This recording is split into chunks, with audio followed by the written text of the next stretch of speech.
Hey, what's up? It's Chris, founder of Finxter.com, and in today's video, I want to welcome our new Finxter freelancer student, Wolfram. Welcome, Wolfram, to the freelancer course. Great to have you on board. I appreciate you joining the course. I think you made a great decision. And in these welcome videos, I want to first of all give you my appreciation, and second, I want to give you some specifics that will prove useful. So specific information that will prove useful in your freelancing endeavors. And as you just start out, one of the most basic, most important things is to actually find your niche. So it makes sense actually to study different possible niches on Upwork, because on Upwork you can actually see who succeeds and who doesn't. And if you study the freelancers who succeed, you will see like where are the opportunities, where is actually a market for solving problems, because as a freelancer ultimately you solve problems for clients, right?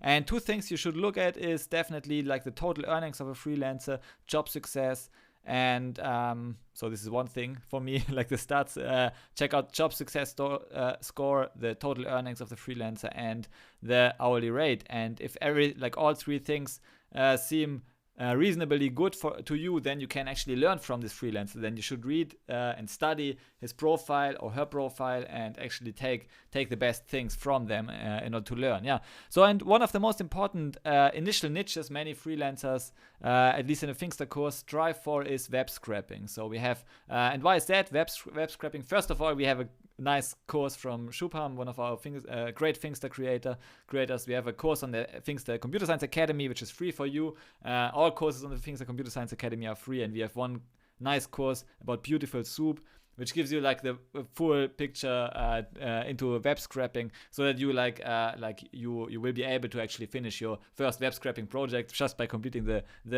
web scraping course. And Python is one of the best libraries for web scraping. So it has beautiful soup and scrapy and other libraries that are very useful. And this freelancer actually, maybe let's check him out on Upwork.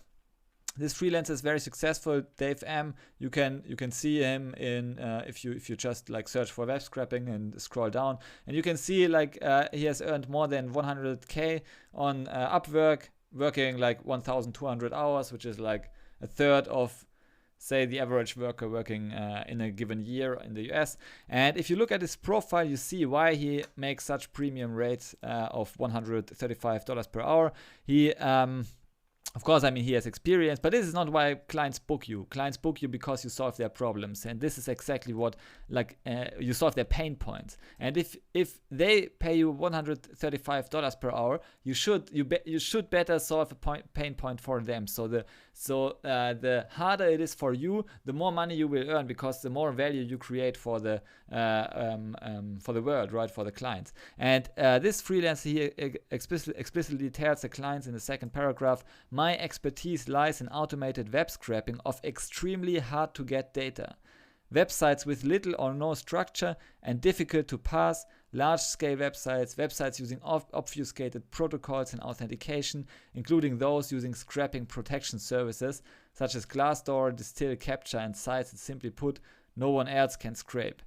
So this is like a unique selling proposition, right? Because he is doing the hard stuff, and that's why he gets the premium rates. And over time, of course, you will start as a basic web scraper, right? But you should challenge yourself to. So if you're interested in this niche, I mean, there are millions of different niches you could pursue. But if you go into web scraping, then of course initially you would do the simple gigs, but over time, just keep it in mind to actually seek out the hard gigs, not the easy gigs, because it's natural for us coders to be lazy and to seek out the easy gigs. But if we just seek out all the easy gigs, we get the easy payments, right? So we get the small payments. But if we do the hard stuff that is complicated and messy and clients cannot solve on their own, we get the premium rates. That's why we get paid premium rates, because we do what nobody else can do, coding. So the harder it is, the better for you as a freelancer. You should really learn to appreciate this mindset. If it is harder, it is better for you. Yeah, the harder it is, the better, because the more you will learn, the more you will earn. And it is not true just because it rhymes. It is true based on experience. So it is really. So one of my best paid gigs was doing consulting for law enforcement in UK. One gig.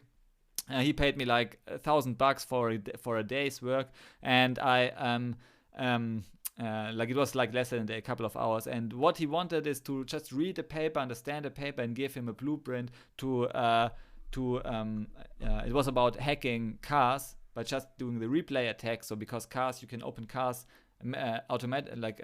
remotely with the car remote, with a remote key, and hackers actually record the signal and try to do some replay attacks, so replay the same signal to hack cars. And he was from law enforcement, so he wanted to prevent this from happening. There was a research paper. It was like a well-defined problem, but it was a bit messy and mathematically. And I this was one of my best paid gigs so far as a consultant. And I think if you just seek out the hard problems, you cannot help but grow, become a better coder, and you will also earn a lot of money. If you only seek out the easy problems, I think this is even true generally in life, you will just get the average earnings, which is also not so bad, right? Because the average coder in the US earns average freelance developer in the US earns $51 to $61 per hour, which is also fine. And you should maybe before you can become an expert, you should be an intermediate level coder first, right? So you need to go through the transition, but just keep it in mind, keep improving, keep reading, keep doing the hard stuff, because then after a certain time, the hard problems will become easier. And then problems that are easy for you will be hard for other people, right? And if you this is actually what you want to accomplish, right? So you should solve problems that are hard for other people but easy for you, because you have learned so much about this particular space. That's why specialization and finding your niche is critical in the beginning. And if you need some assistance in finding the niche, then also check out the second Academy course, which I would recommend you. Again, Academy is free for you as a new freelancer student, Wolfram. So the second course is about finding your niche, and you can check it out on the Finxter Computer Science Academy. Anyways, thanks for joining the course. If you have any questions, don't hesitate to ask in the Python Mastermind group. I always appreciate active students in the Mastermind group and Discord group. Check it out and see you soon. Bye.